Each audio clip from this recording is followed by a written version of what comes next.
When fly fishers gather and talk about chalk streams, the immediate thing that springs to mind is the famous Mayfly hatch, the so-called Duffer's Fortnight. It only gets its name Duffer's Fortnight because there's these massive flush hatches that come off for instance, on the Test, where the fish go absolutely ballistic, and where it brings the biggest fish of the season up. But on the Avon, for instance, the hatch trickles along. You don't get big masses of duns coming off. They just sort of trickle along, starting about 3:30, 4 o'clock in the afternoon, and they'll just start popping off in ones and twos. It takes fish about half an hour to respond to them, and then they just start picking one or two up. And in fact, the keepers told us that this hatch, it trickles along all summer, and they've had them coming off the water as late as September. The other thing that you've got to bear in mind about mayflies, something that we've seen, and I've known for quite a while, there's a great disparity of size between the males and the females. Males are significantly smaller than the females, and they can be, on the Avon for instance, on the upper Avon, they can be half the size of the female, and you think you're almost looking at a different species altogether. So it's as well to have a couple of sizes, I think, for mayflies, large ones and small ones. The fly we're going to tie is the one that copies Ephemera danica, what we call the mayfly. This confuses, actually, it confuses the Americans, because rightly Americans call the whole of the Ephemeroptera, that's the insects with two large upright forewings and either 2 or 3 long tails, they're all mayflies. We just call this thing that comes off in late May and early June, we call that the mayfly. They call it the green drake, and I think we should all call it the green drake. It would cut out all this confusion. So what I'm going to tie now is my favourite pattern, my Mohican mayfly.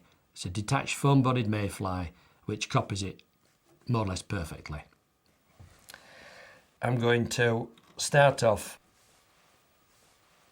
with a needle in the vise. I'm going to do this detached body on a needle. Now this is my latest version of the Mohican mayfly. The first one, the one that's in masterclass, is done, the detached body, the whole lot's done entirely on the hook. When I wrote the book, this material, Mosa Power Silk, wasn't available. And if you tried to do a detached body on a needle with a standard twisted thread, something like Danville's Flymaster or any of the others, twisted threads, you'll find you'll do a perfect body, but you won't be able to pull it off the needle. Now with this material, you have no problem at all doing any detached bodies with this Power Silk, or gel spun polyester, GSP for short, of course. That's your underbase, your body's built up on top of that, and it all just slides off. So what we do is, first of all, start with your thread back about an inch, and just lay on the Power Silk, come to almost the point, and then just lock over them going backwards, then come forwards. Park your thread about 1 millimetre from the point, and I'm now ready for my tails. And for tails I'm using this material. This is moose body hair. It's about 3.5 inches long. I like it because it's nice and thick and quick tapering. Take off a small clump and then hold the tips, hold the very tips, and slough out all the shorter fibres. What I'm looking for is long straight fibres. And then I just tamp them onto the palm of my hand. That's good enough. And take out now any short fibres. And what I'm looking for are 4 or 5.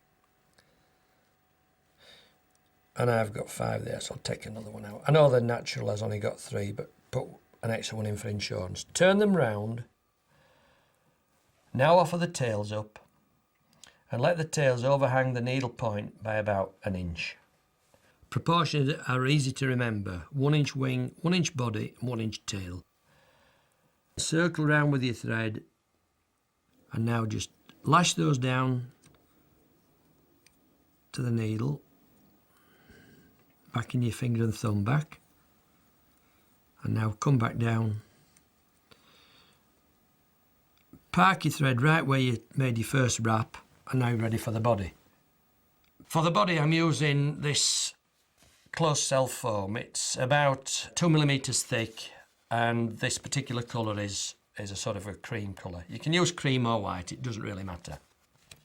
The shape I'm going to cut, I'll use a straight edge, is like a long, slim, extruded dicky bow shape. I come down about 4mm and I cut a long sloping cut heading in towards the centre of the foam to about 2mm wide.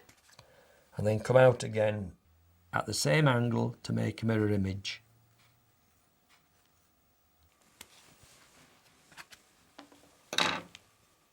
So there's my cut piece. And then in the centre there, where it's at its thinnest, I cut a V-notch.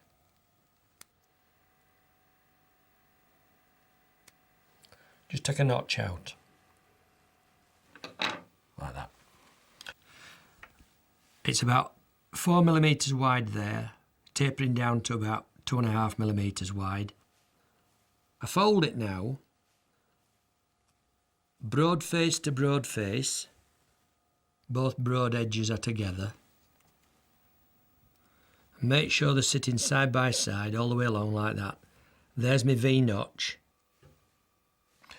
Offer this up, coming from the underside, between the thread there, and I come up and I push it up there, that's into the V-notch.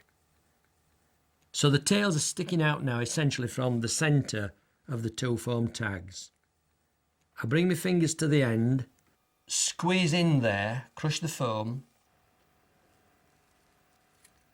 circle round with my thread, just about 1mm in from the end, 1, 2 turns, and that's my first segment. Fold those two foam tags back, bring the tying thread in front onto the needle, and forward one segment space. Fold the foam back down. Every time you make a new segment, do make sure that the needle is sat central in the foam. And now make segment number 2. 1, 2, and pull. That's your second segment. Fold them back again, bring the tying thread to the front, come forward another segment spacing. That distance there, from there to there where the thread is hanging, is 1 segment width. So, put your foam tag back down, stretch it slightly, circle round. There's segment number 3. Foam back, thread to the front. Keep the segments reasonably even. In fact, as you're going along, you can slightly make your segments wider. In actual fact, it's opposite to nature. On the actual Mayfly, the segments near the tail are the widest and they get narrowest as you go towards the thorax, but fish don't seem to mind. Keep it nice and slim. They're quite slim, our Mayflies. Don't make them fat.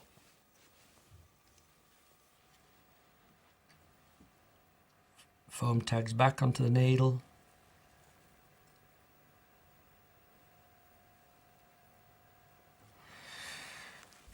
I sort of do an assessment now of the total length of the fly. Don't make a full insect's worth of segments on the needle. Remember, you're going to have 2 segments on the hook. So you tie this abdomen 2 segments short of full length. There's the hook, and I'm assuming where the body's going to sit. And so I think I want the last segment to be about there. I think about 1 more segment will do this. So hold back, tying thread to the front, Come along one more segment pitch, fold back down, make sure the needle is central, and there's my final segment. Run some thread off and come straight round with a 2-finger whip in that segment groove. 2 or 3 turns is enough. Don't pull too tight. The last thing you want to do is to chop this off. This thread will cut through this foam dead easy. Leave about a couple of inches and cut through. And now, abracadabra, close your fingers round, pull it off the needle. Get your needle out now, otherwise you'll skewer yourself, and it's damn painful when you do that. Get your needle out and get it safe. What I do now, I get the detached body. There's my detached body. Sit it on the table on a nice flat polished surface with me middle finger. Give it a real hard rolling.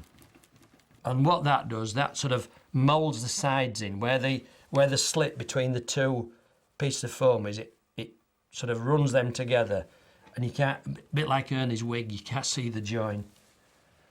And what you've got now is a nice, neatly segmented, very, very soft, fish won't eject this, pliable, juicy, soft body.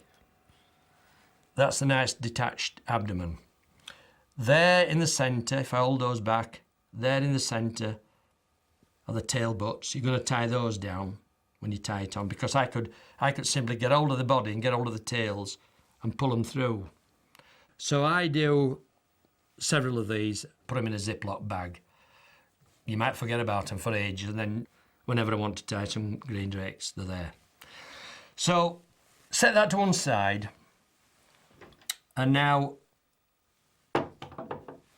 tie the wing part. Grip the hook on the heel there.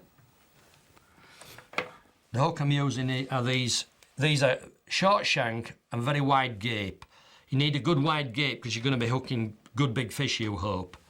So don't go tying it on normal gape hooks. Go for a wide gape hook. I like these. These are these Captain Hamilton International middleweights. And I'm using a size 10. Mash down the barb.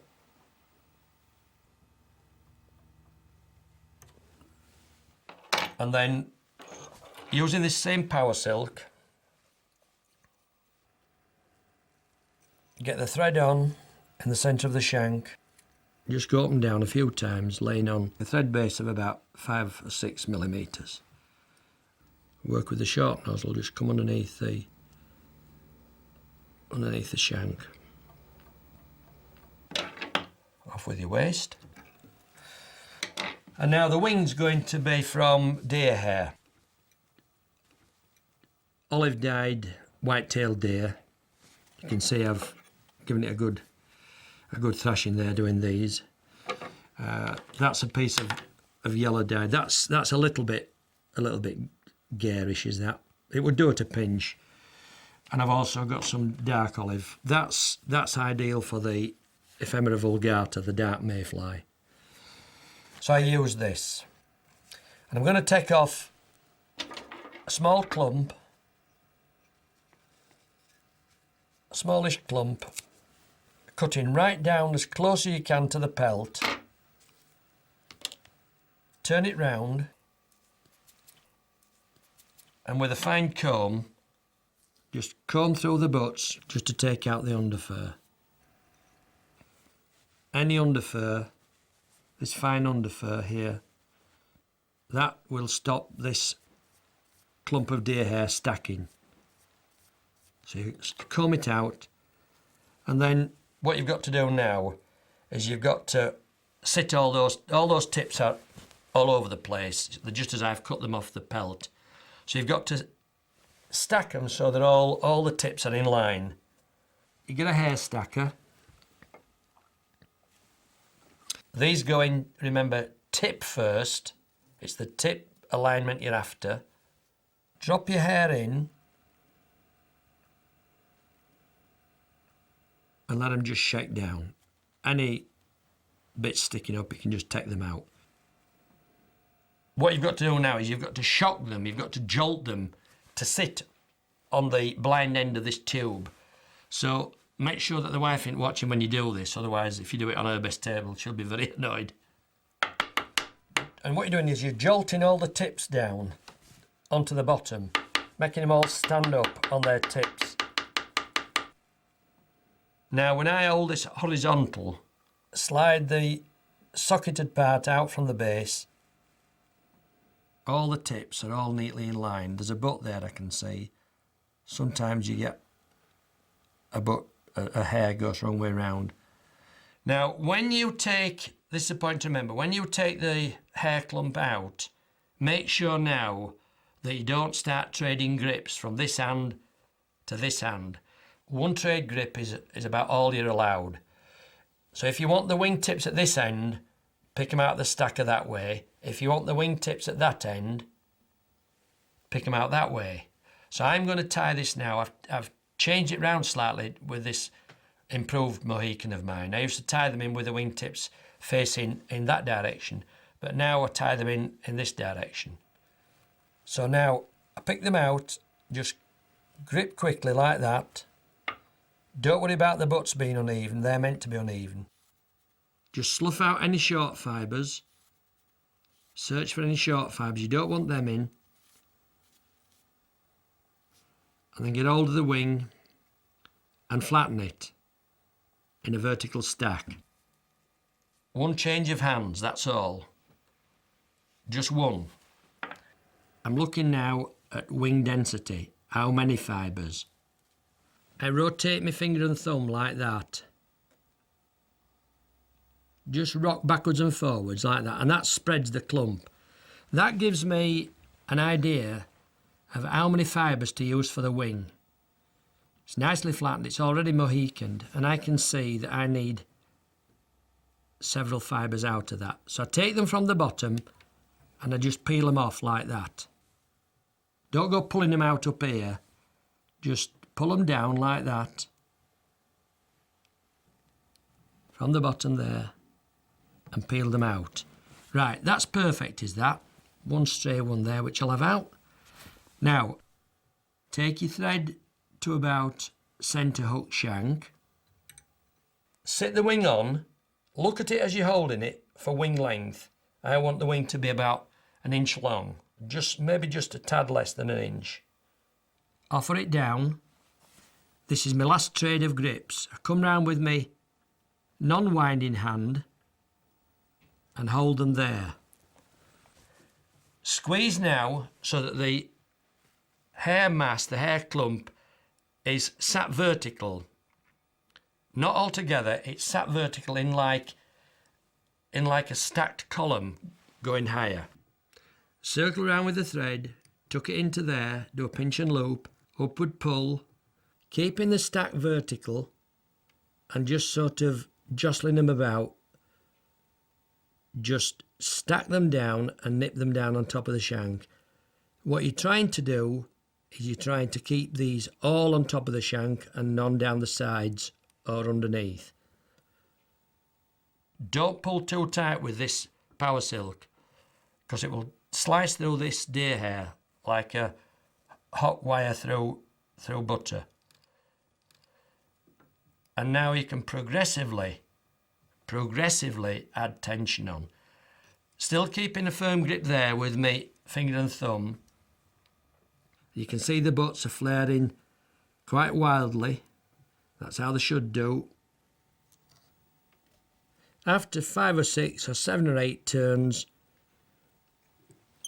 I reckon that's tightly in. Slide your finger and thumb back a little bit. Now I can risk snipping off that waist. So go around and start getting some of this junk off and trim off all the waste.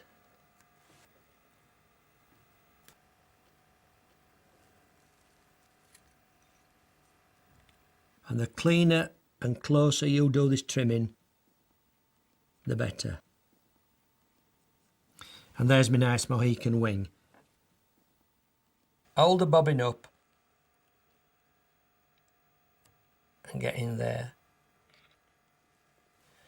and trim off all the waste.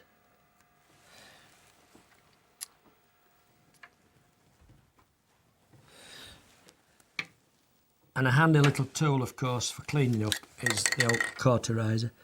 Just singe these off. So you can just go around. Do watch your thread though, because if this hot tip touches your thread, it's off.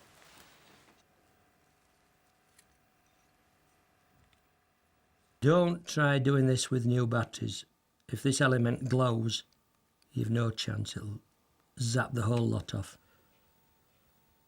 You want fairly old, knackered batteries.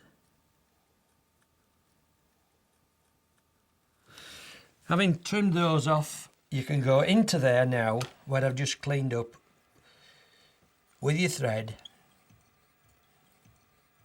and crush that down even more, and consolidate that. Just scarf that down even tighter. Fine, that'll make a lovely wing. Lift the wing up and bring your tying thread to the back. 2 or 3 times to bead it up. And also a couple straight round it like that. With moderate tension, otherwise it will flare too widely. And what I do at this stage, I will just get my head cement. You just want to now make doubly sure that this wing's not going to come out during use. That's the main thing. So with some very thin head cement, I just run it in and let it suck into those cut ends. So now, hold the wing forward with a cross-hand wrap.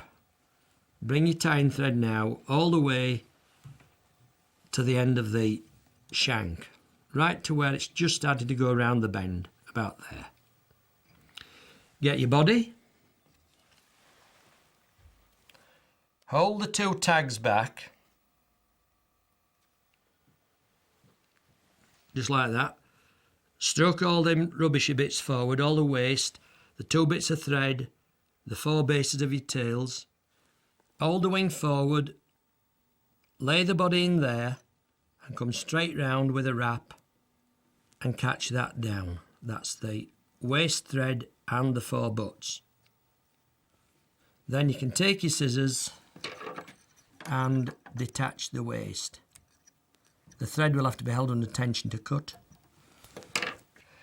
Position your thread slightly forward, just assume where your next segment's coming. Fold the foam round.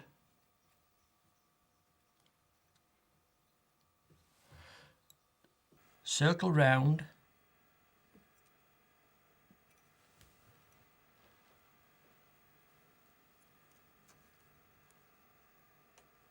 And make the first segment on the hook shank.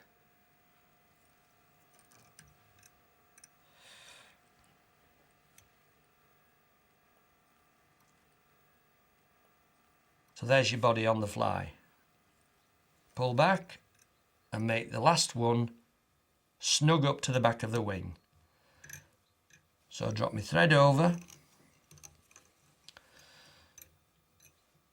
And now hold the wing forward.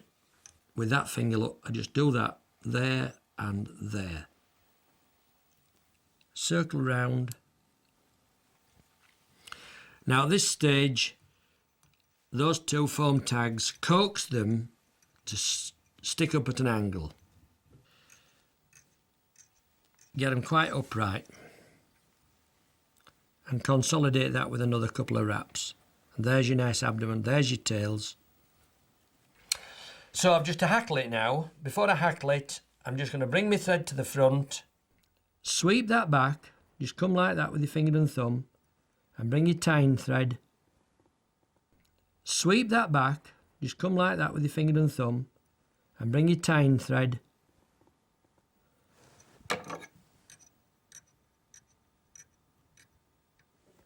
and that little area there, this little area here, I'm just going to dub out with dark dubbing. A dubbing that's almost black and a little bit of dark olive, because mayflies they're quite dark in the thoracic area. I'm not even going to bother mixing it, I'll just twist it in as it is, just scarf it in. You only want a light covering of dubbing. Hold them back again. And I mostly work dubbing under this part, under there. Right under there. So I do that by taking my dubbing back like that. And I'm just going to dub that area out. Tiny bead of dubbing to hide those ugly wing roots. At this stage, your two foam tags want to be quite vertical, like that. For the hackle, I'm using two. I'm using a grizzle dyed yellow and a natural blue dun. So remember, don't go for what I call standard hackle length now. This is going to be like semi-parachuted. So you can afford to use some of these bigger ones at the back. Normally we're using here on your 16s, 18s and 20s, but these flies give you a chance to use this larger stuff, which you rarely use. That's okay.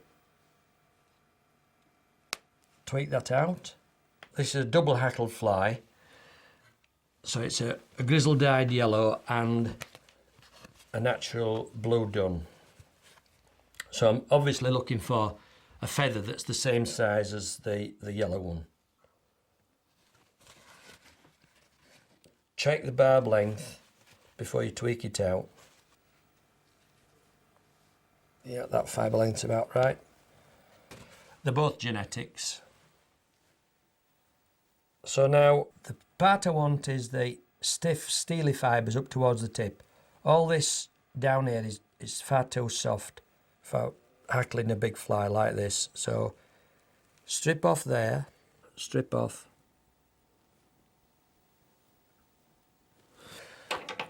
Snip off the butt. Treat this the same. Strip off there. And now I'll lay one on the other, sit one over the other. It doesn't matter which direction, as long as it's sitting together like a nest of tables. There's a difference in hackle shape, but basically if I do that, you can see that the hackle tips, the barb tips are about the same. Offer this in now. And what you've got to decide now is whether you're going to tie it in that way, winding that way, or in front, facing me, and winding that way. And I'm going to tie them in this direction. So I hold the wing fibre back. Set your two hackles there and circle round and catch them in snug up to the front of that wing. And the thread should bite deeply into the dubbing. Check the hackles, and if they seem as though they're going to shift, make another couple of turns and snip off the waist. Now what you do, you make sure that the wing is central between the two foam tags. Any wing that's got displaced, push it back between the two foam tags. Otherwise it's not going to be a Mohican mayfly. And now I'm ready to hackle the fly. Take your first hackle, doesn't matter which one, hook on the hackle pliers, and now come round both wing and tags. Just lift that wing up slightly and go round that, keeping it flat. So come round now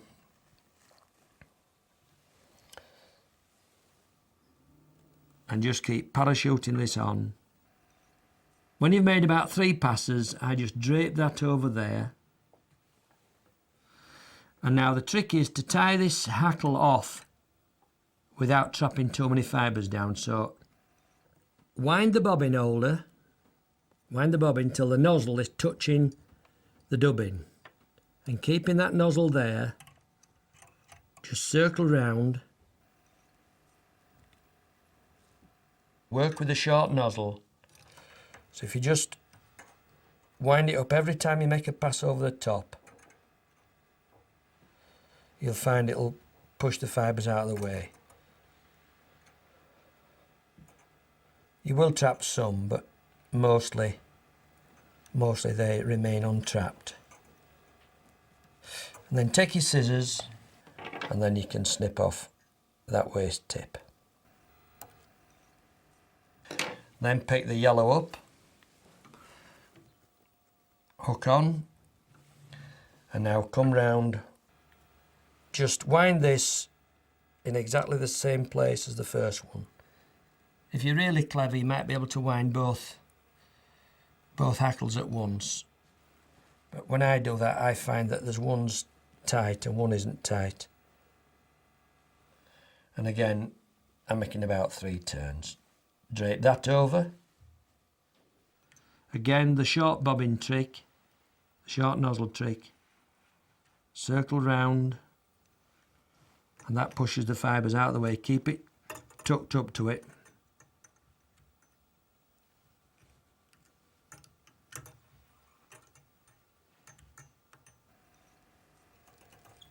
And then you can trim off that waste tip. Now what I do, I look on top and I make a parting. I pull them to left and right, these fibres. You've got a full diameter of a full sort of parachute of hackle, and I'm going to open them there. I'm going to do that. And this gives you a chance to see how many fibres you have trapped down. And there is a few there, but I'm not going to worry about it. All I'll do is I'll take my scissors or my hot tip, and I'll just get rid of some of those. And you can take them off. You can also, if you want, use your little cauterizer and just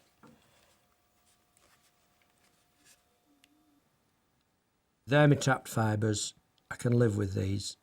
I've got plenty, so I'll just either singe or clip these off.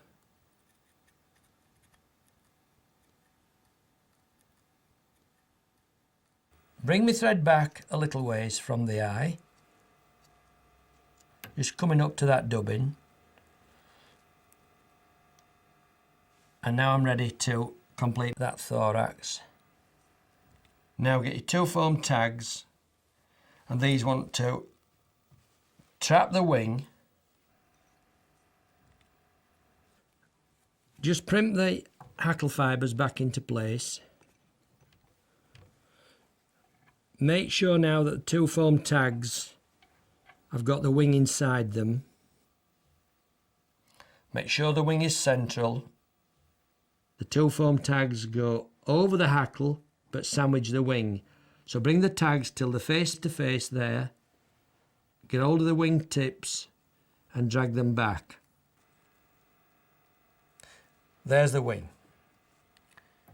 Keeping that hackle separated at the front, you crush these 2 foam tags together,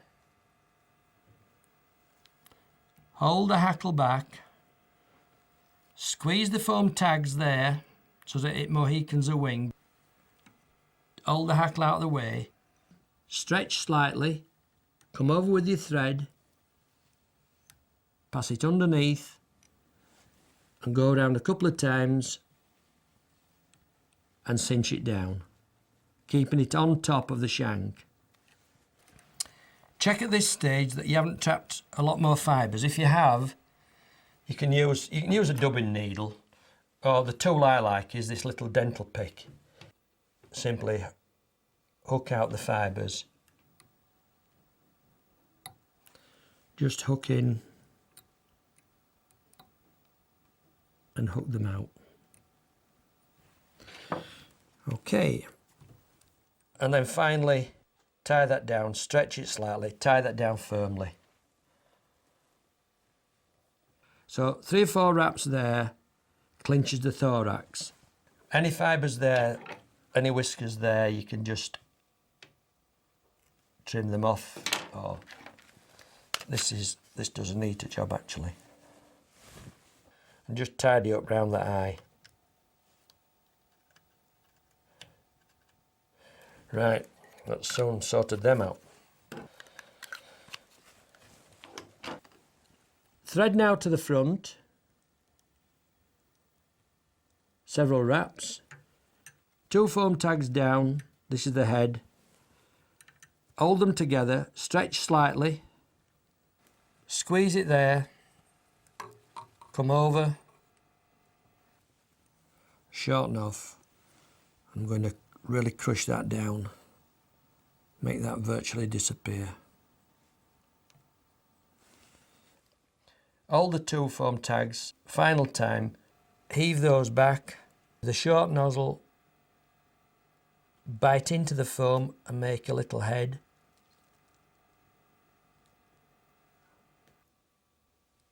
And in there you do your whip finish. Right in the neck. You only need about 2 or 3 turns there. Slide through. Take your scissors, stretch the near side foam tag. Just stretch and snip. And do the same on that side. Fibre there that's annoying me.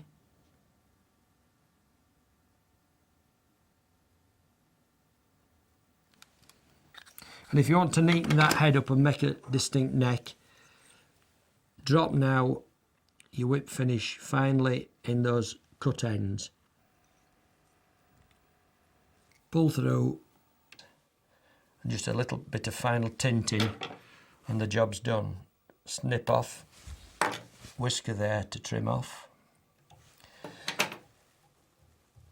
Straighten your wing out, your nice Mohican wing. It should have a nice backward slope.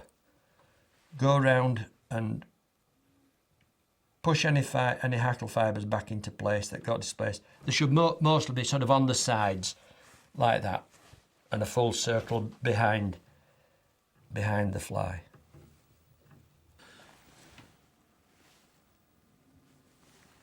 And any really silly fibres that you've misplaced and they're stuck down, just detach them.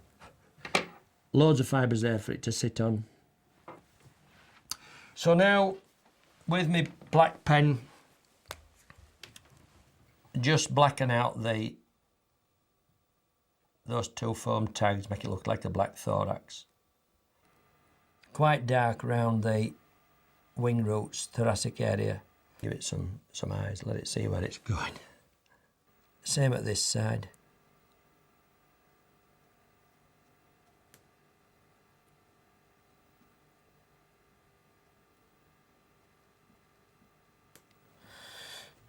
And put the Danica marks on. Use a dark brown marker pen and just darken the first 3 segments quite dark, and then just shade them off in pairs. In actual fact, it's more important to do the underside because that's the fisher's viewpoint. Take the fly out of the vise, and I do these in my hand. These tend to be little marks up the side. They're less heavily marked on the belly side. Ephemera danica, our commonest river species, is marked in a quite distinctive way. It's got darkish bars across seems to be the last 2 segments, and then it's got sort of like paired ticks that go up the body up to about segment number 5, and they gradually get smaller. And on Vulgata is the one that likes the slow water, the muddier bottoms. You find them in lakes and even canals. That some people call that the dark mayfly. That's a distinctly darker body anyway, darker olive. And the marks go all the way up the abdomen. It's a very distinctive one. It's quite dark. And the other one, lineata, is the rare beast. I've just found out that it's now becoming reasonably common in some parts of, would you believe, on the River Thames. So lineata is our third species. Was very, very rare, but I read recently in Fly Fishing and Fly Tying that somebody's actually seen wagtails feeding the young this year on the newly emerged duns. So maybe we shall see this fly. Lineata is much paler, a sort of a pale yellow colour, in fact, a creamy yellow colour. So that's our green drake. That's the Mohican mayfly that copies Ephemera danica. There's a whisker there, I'll just take off on the side. One thing about this fly, by the way, I must tell you, because of the very wind-resistant wing, this always sits on its feet. It's a very good fly for sitting properly on the water. And I fancy that I'm going to do some damage with this one. I just really fancy it.